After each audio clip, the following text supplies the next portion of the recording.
love and longing. Think they should know we're not that oblivious to our surroundings, my love? Mironoir asks Vernon in a whisper as they dance in plain view of the little leaf punt that Masood is steering. What was that?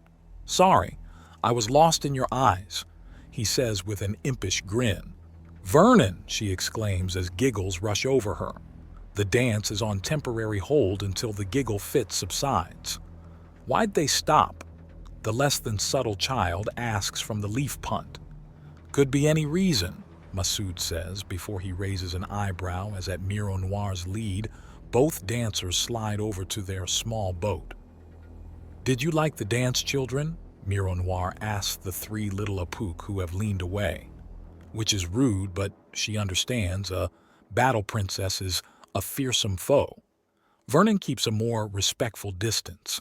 He's still holding on to his wife, though. He doesn't actually have to. All the dances they've had together has long taught Mironoir all the little tricks needed to effortlessly walk on water, practice making perfect in the end. He just likes holding on. That, and if his wife is between him and the kids, they're less likely to panic.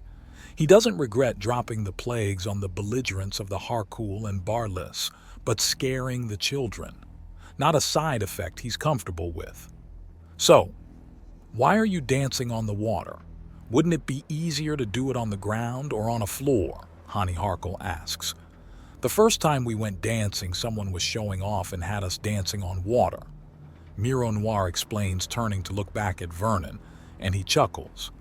I didn't want to miss my chance at being with the beautiful alien warrior. Pardon me for taking the best shot I could think of. Vernon remarks, and Mironoir lets out a slight laugh. The girls lean to the side to try and get a better look at Vernon. Masood obliges them by guiding the punt around to give them a better view. I don't get it, Via Harcool says. He's weird, Ansa Barlis declares. Well, yes. What about it? Vernon asks. Kinda hard to insult someone about something they just accept, isn't it? Vernon asks her, and she looks rather bashful at that.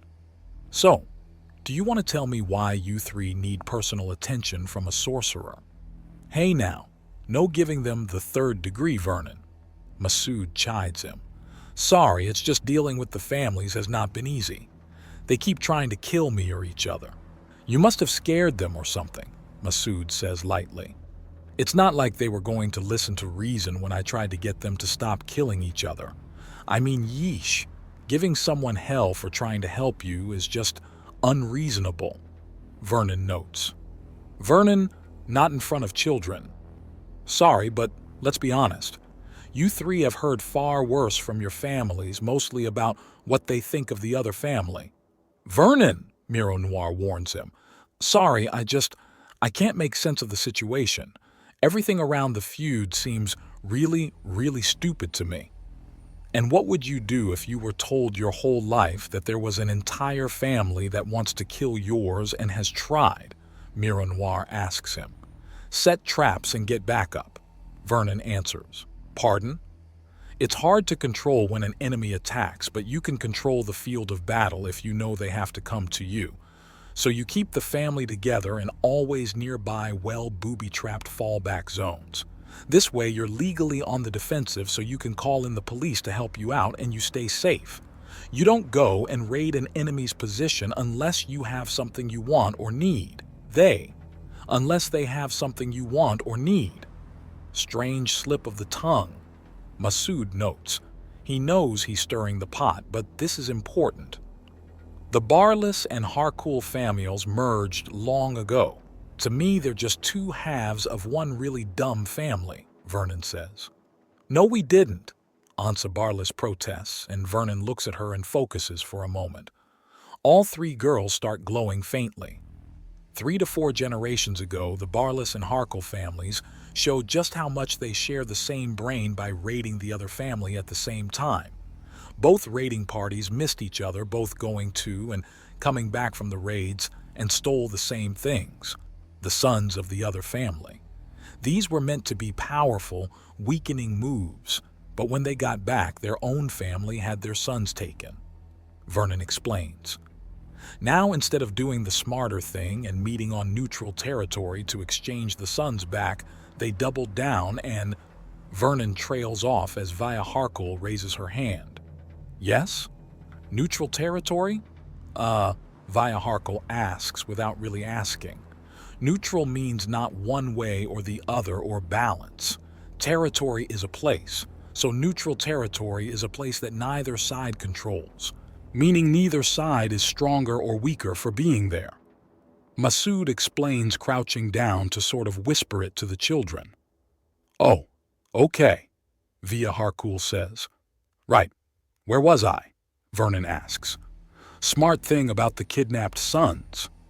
Mira Noir reminds him with a smile. Right, well, the smart thing would have been to trade them back on neutral territory. But they didn't. They decided to double down on the kidnapping and renamed the children, raised them as their own, and then made them part of the family. All three of you are descendants of those kidnapped children, meaning you're all cousins. A huge chunk of your families are too, but that was the thing that made them into one family. Every Barlas and Harkle alive can trace their blood either directly or indirectly to the other. Vernon goes into again before a raised hand cuts him off. Again. Yes? Indirectly? Not direct. Masood answers again. Thank you, Masood, Vernon says. But the point stands. When the Barlis and Harkle fight, they're not fighting some unfamiliar evil thing. They're fighting family, which is awful. Kinslaying is never a good thing, even when it's completely justified. Striking at your own blood is just wrong. It doesn't matter how awful they are. You should never have to hurt family. Even fighting sworn family with no actual blood between you is far from clean or kind, Mira Noir adds. Are you all right?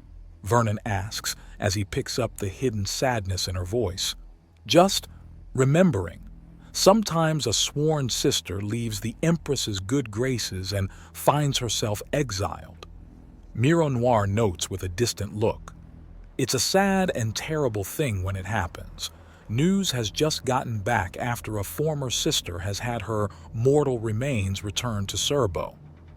I see, Vernon says, hugging Mira Noir gently. You don't have to hold such things alone. How was I supposed to tell you? She was disgraced, but was one of us once. She was felled by one of your peers, Pukey, she says, and Vernon goes still. Did he wait? Was this on Octorin's spin? That's where she was living, yes. Apparently, he had a lot of assistants and would have outright lost if not for the help of a Zedin Grand Huntsmistress named Isma, Vernon explains. Really? You knew about this? I thought little of it. A disgraced princess killed by an alien while nearby a human is very different than a human doing the killing. But I was told he slew her. Mira Noir notes. He fought her, nearly took her life but failed, and she was in position to deliver a killing stroke when the woman whose home the fight spilled into finally lost her patience. Apparently, Isma didn't appreciate her entire deck being set on warfire. A Zedin Grand Huntsmistress? Mira Noir asks. That explains the massive chest wound. Via Harkul wants to ask but doesn't know what question to ask first. Oh, little one, a Zedin is a kind of person that's very different from an Apuk. You see how my Vernon and Mr. Masood, right? Mira Noir begins and Masood nods. How like my husband, Mr. Masood here, are very close to being Apuk, just a pair of horns and tail away? The children nod. The Zedin, for all that they are people, and a wonderful people too, are very different. There is no mistaking a Zedin for an Apuk or a human, unless you can't see them, but that's only if you're talking to them, Mira Noir says, and all three of them raise their hands as Vernon quickly taps out a few things on his communicator. These are Zedin, Vernon says, holding his communicator up close for all children to see. It has a picture of a male and female of the Zedin species. Does that answer your questions? Where are their eyes? Hani asks. The whole top of their head over their mouth counts as one big eye, but it's also really strong and tough like a shell. That's weird, Ansa says. So are teeny little horns on the side of the head, Masood says, giving her a poke on the horn. I mean, really, what are you going to do with those? Hang your keys off it? Hang a hat from it? They're not big enough to actually hurt anything. Oh yeah? Well, what are you going to do with face hair? Ansa snaps back as she swats at his hand.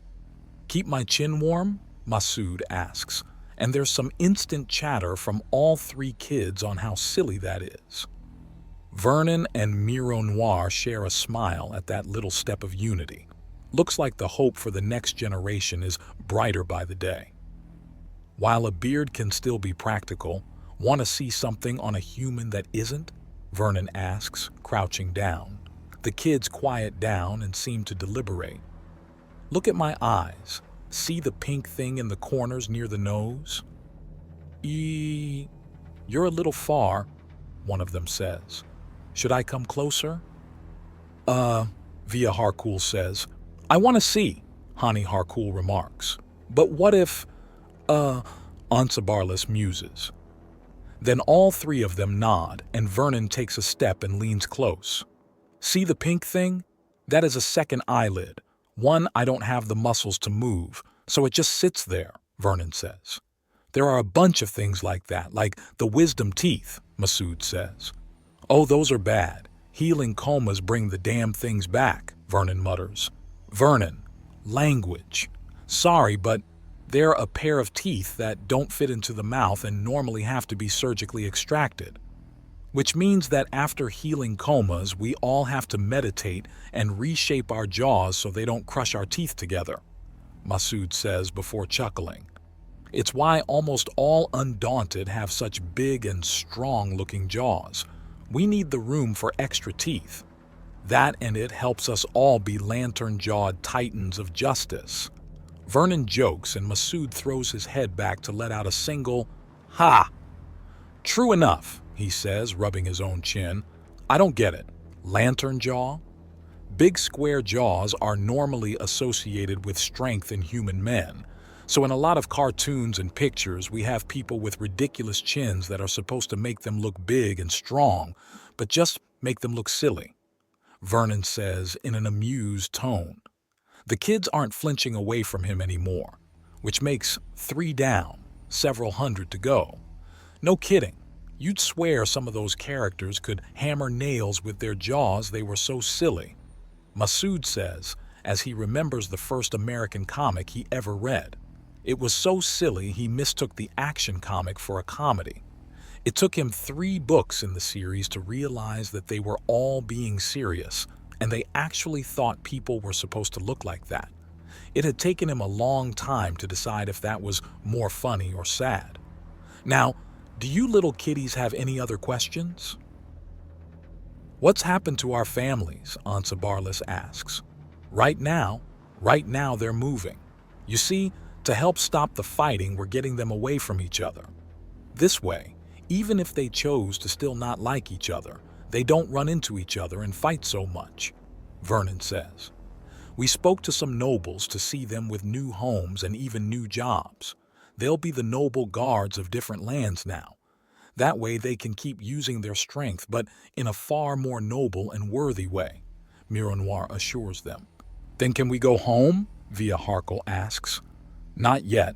We need to get professionals to check where they're living before we start with that, but we can bring them to visit, Miro Noir says, and Vernon nods. Yes, but only for a bit.